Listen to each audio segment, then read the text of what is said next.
একবার মাতা লক্ষ্মী ও ভগবান বিষ্ণু ক্ষীরসাগরে শেষ নাগের শয্যায় বিশ্রাম নিচ্ছিলেন। তখন দেবী লক্ষ্মী ভগবান বিষ্ণুকে জিজ্ঞেস করেন, হে প্রভু, আজ আমার মনে একটা সন্দেহ জাগছে, কেবলমাত্র আপনি আমার সন্দেহের সমাধান করতে পারেন। তখন ভগবান বিষ্ণু বলেন, হে প্রিয়ে, আপনি নির্দ্বিধায় জিজ্ঞেস করুন, আপনার মনে কি সন্দেহ রয়েছে, আমি তার সমাধান অবশ্যই করব। আপনার মনের সমস্ত সন্দেহের সমাধান করা আমার কর্তব্য।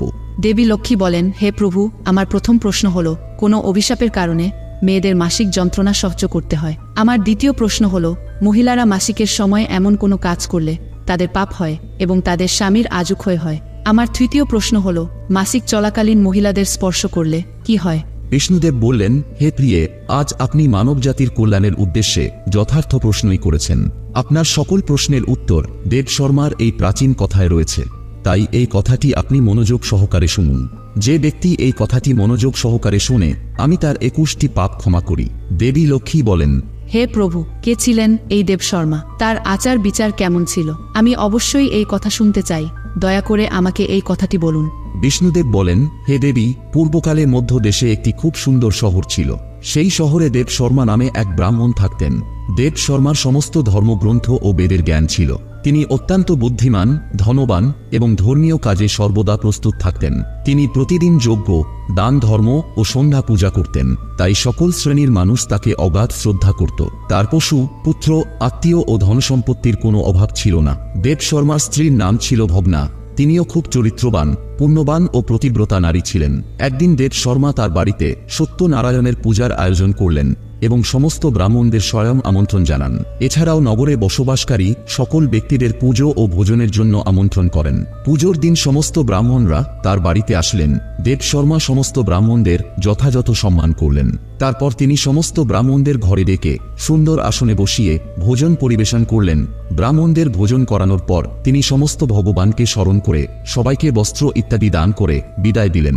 এরপর সমস্ত ব্রাহ্মণরা দেব শর্মাকে আশীর্বাদ করে সেখান থেকে প্রস্থান করলেন। এরপর তিনি তার পরিবার, আত্মীয় স্বজন, নগরবাসী এবং অনেক দরিদ্র ও ক্ষুধার্ত মানুষকে ভোজন করালেন। এভাবে সবাইকে ভোজন ও পুজো শেষ করার পর যখন ব্রাহ্মণ তার বাড়ির দরজার সামনে দাঁড়ালেন, তখন তিনি দেখলেন তার বাড়ির সামনে একটি কুকুর ও একটি ষাঁড় কথা বলছে। দেব শর্মা কুকুর ও ষাঁড়ের সমস্ত কথা শুনে খুব অবাক হলেন এবং বুঝতে পারলেন সেই কুকুর ও ষাঁড়টি ছিল তার পিতামাতা, যারা পূর্বজন্মের পাপের কারণে এই জীবনে কুকুর ও ষাঁড় যোনিতে জন্মগ্রহণ করেছেন। তখন দেব শর্মা মনে মনে ভাবতে লাগলেন, এই দুজন আসলে আমার বাবা মা, যারা আমার বাড়িতে পশু হয়ে এসেছেন। এখন তাদের পরিত্রাণের জন্য আমি কি করব?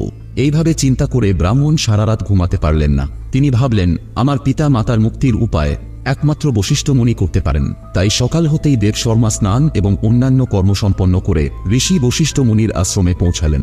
আশ্রমে আসার সাথে সাথে ঋষি বশিষ্ঠ দেব শর্মাকে স্বাগত জানালেন এবং বলতে লাগলেন, হে ব্রাহ্মণ শ্রেষ্ঠ, আজ আমাদের আশ্রমে আপনি কি কারণে এসেছেন? আপনি যে অসুখী তা আপনার চেহারায় দৃশ্যমান। আপনার দুঃখের কারণ বলুন। দেব শর্মা বললেন, হে মুনিবর, আপনার দর্শনের কারণে আজ আমার জন্ম সার্থক হয়েছে। আজ আমি আপনার কাছে একটি সংশয় নিয়ে এসেছি। একমাত্র আপনি পারেন আমাকে এই দুঃখ থেকে পরিত্রাণ দিতে। আমি অত্যন্ত দুঃখী এবং দুর্বল হয়ে পড়েছি। ঋষি বশিষ্ঠ বলেন, হে ব্রাহ্মণ, দুঃখ করবেন না। আপনার যা জিজ্ঞাসা আছে নিঃসন্দেহে বলতে পারেন, আমি অবশ্যই আপনার সমস্যার সমাধান করব। তখন দেব শর্মা বললেন, হে মুনিবর, গতকাল আমি আমার গৃহে ভগবান বিষ্ণুর আরাধনা করেছি এবং অনেক ব্রাহ্মণ ও ক্ষুধার্ত ব্যক্তিদের ভোজন করিয়েছি। সেই সময় আমার ঘরের দরজার সামনে একটি কুকুর ও আরেকটি ষাঁড় এসে উপস্থিত হলো।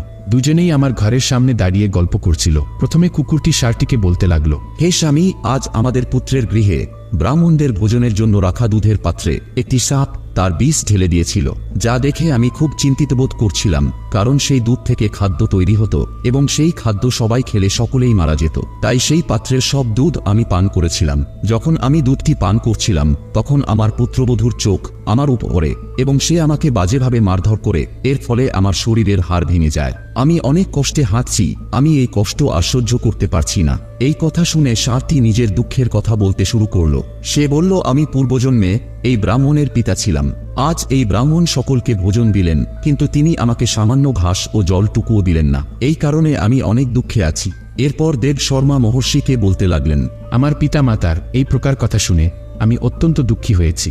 আমি সারা রাত ঘুমাতে পারিনি। সর্বদাই একটা কথা আমার মাথায় ঘুরে বেড়াচ্ছে, আমি তো কখনো কোনো পাপ করিনি, সবসময় ধর্মের কাজেই লিপ্ত ছিলাম।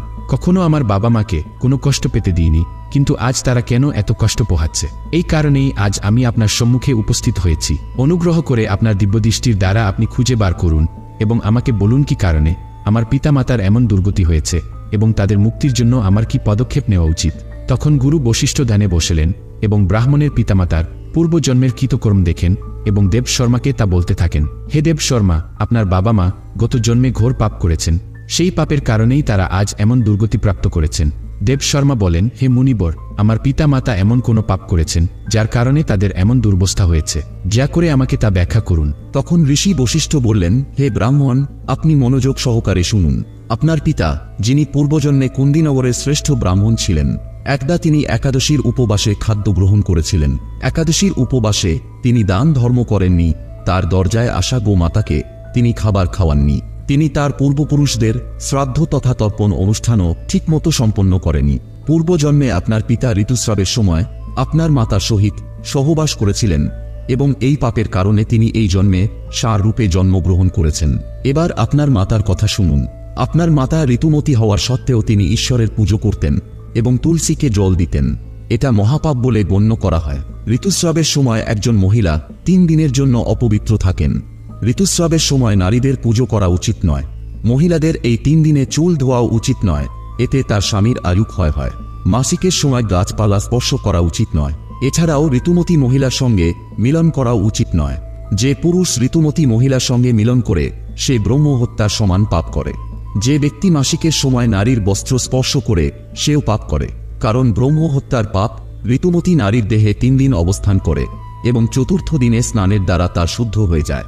একজন ঋতুমতী মহিলার চতুর্থ দিনে স্নান করে স্বামী ছাড়া অন্য কারোর মুখ দেখা উচিত নয়।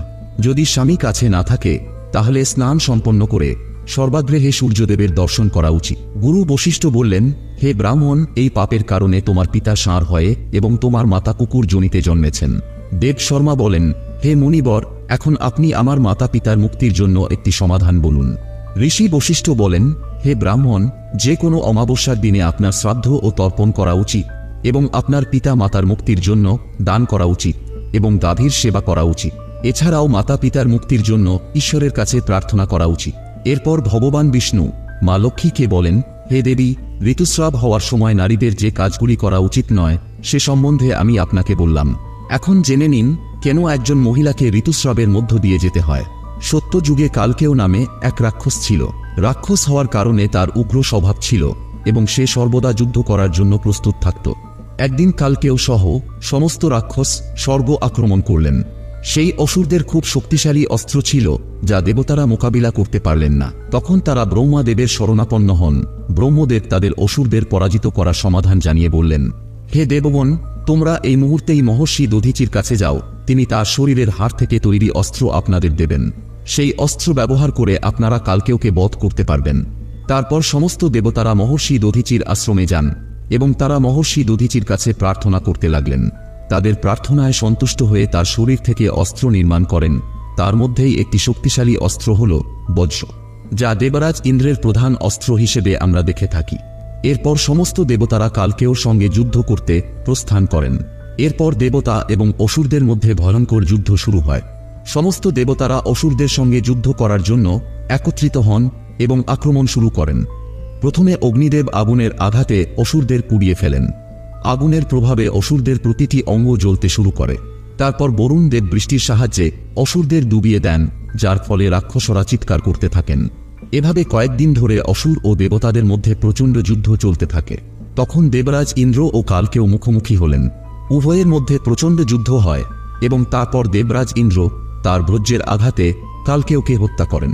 কালকেও মারা যাওয়ার সাথে সাথেই তার দেহ থেকে ব্রহ্মহত্যা বেরিয়ে আসেন এবং দেবরাজ ইন্দ্রকে তাড়া করতে থাকেন।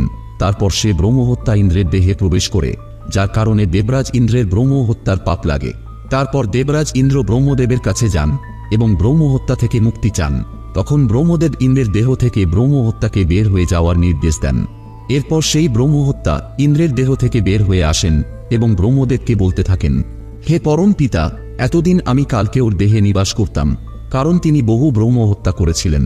কিন্তু ইন্দ্রদেব যখন তাকে হত্যা করল, আমি ইন্দ্রদেবের শরীরে প্রবেশ করি। এখন দয়া করে আমাকে একটি উপযুক্ত স্থান দিন যেখানে আমি থাকতে পারব। তখন ব্রহ্মদেব বলেন, হে ব্রহ্মহত্যা, আমি তোমাকে সঠিক স্থান দিচ্ছি। তখন ব্রহ্মদেব ব্রহ্মহত্যাকে 4 ভাগে ভাগ করলেন এবং ব্রহ্মহত্যাকে বলতে লাগলেন, হে ব্রহ্মহত্যা, আপনার 4 ভাগের 1 ভাগ আগুনের মধ্যে থাকবে। যে মানুষ অগ্নিকে আহুতি দেয় না, আপনি তার দেহে প্রবেশ করবেন। আপনার 2য় ভাগ জলে থাকবে। যে ব্যক্তি জলে থুতু ফেলবে বা মলমূত্র ত্যাগ করবে, আপনি তার শরীরে প্রবেশ করবেন। আপনার 3য় ভাগ থাকবে গাছপালার ভেতরে। যে ব্যক্তি বিনা কারণে গাছ কাটবে, সে ব্যক্তিও ব্রহ্মহত্যার পাপ দ্বারা গ্রস্ত হবে। এরপর ব্রহ্মদেব অপসরাদের ডেকে পাঠালেন। ব্রহ্মাদেব অপসরাদের বলতে লাগলেন, হে অপসরা, এই ব্রহ্মহত্যার 4র্থ ভাগ দয়া করে আপনারা গ্রহণ করুন। অপসরারা বলতে লাগলেন, হে প্রভু, আপনার আজ্ঞা হলে আমরা ব্রহ্মহত্যাকে নিজেদের শরীরের ধারণ করতে প্রস্তুত, তবে দয়া করে আমাদের এটি থেকে মুক্তির উপায় বলুন। তখন ব্রহ্মাদেব অপসরাদের বললেন, হে অপসরা, যে ব্যক্তি ঋতুমতী নারীর সঙ্গে সহবাস করবে, সে ব্যক্তির দেহে ব্রহ্মহত্যা প্রবেশ করবে। এই প্রকার ব্রহ্মহত্যার 4টি অংশ, একটি আগুনে, 2য়টি জলে, 3য়টি গাছে এবং 4র্থ ভাগ মহিলাদের মধ্যে প্রবেশ করেছিল। ব্রহ্মহত্যার এই ভাগের কারণে নারীদের ঋতুস্রাব হয়। বিষ্ণুদেব তখন মা লক্ষ্মীকে বললেন, হে দেবী, এইভাবেই আমি আপনাকে মহিলাদের ঋতুস্রাবের পেছনের কাহিনী এবং একজন ঋতুমতী মহিলার কি কি করা উচিত এবং কোন কাজগুলি করা উচিত নয় সে সম্বন্ধে বিস্তারিত জানালাম। এরপর মা লক্ষ্মী বললেন, হে প্রভু, আজ আপনি আমাকে যে গুরুত্বপূর্ণ জ্ঞান দিলেন, সেহেতু আমি আপনাকে আজ একটি প্রতিশ্রুতি দিচ্ছি যে যে মহিলা ঋতুস্রাবের সময় পূজা পাঠ করবে বা তার স্বামীর সঙ্গে সহবাস করবে, আমি এমন কোনো মহিলার গৃহে প্রবেশ করব না। বন্ধুরা, আপনাদের এই কাহিনী কেমন লাগলো অবশ্যই কমেন্টে লিখে জানান। এই পৌরাণিক তথ্য যদি আপনাদের ভালো লাগে তাহলে ভিডিওটিতে একটি লাইক করুন এবং এই ধরনের আরও ভিডিও দেখার জন্য আমাদের চ্যানেলটিকে সাবস্ক্রাইব করুন। ধন্যবাদ।